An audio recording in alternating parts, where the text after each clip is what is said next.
Bro, yo, what is that on your mouth? Bro, what? I cannot understand you. Sorry, bro. I just had the Mog tape on.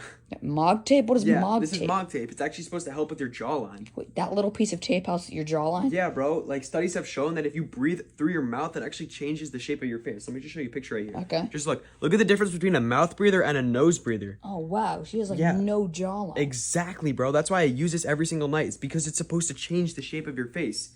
It's supposed to help your jawline so much. Really?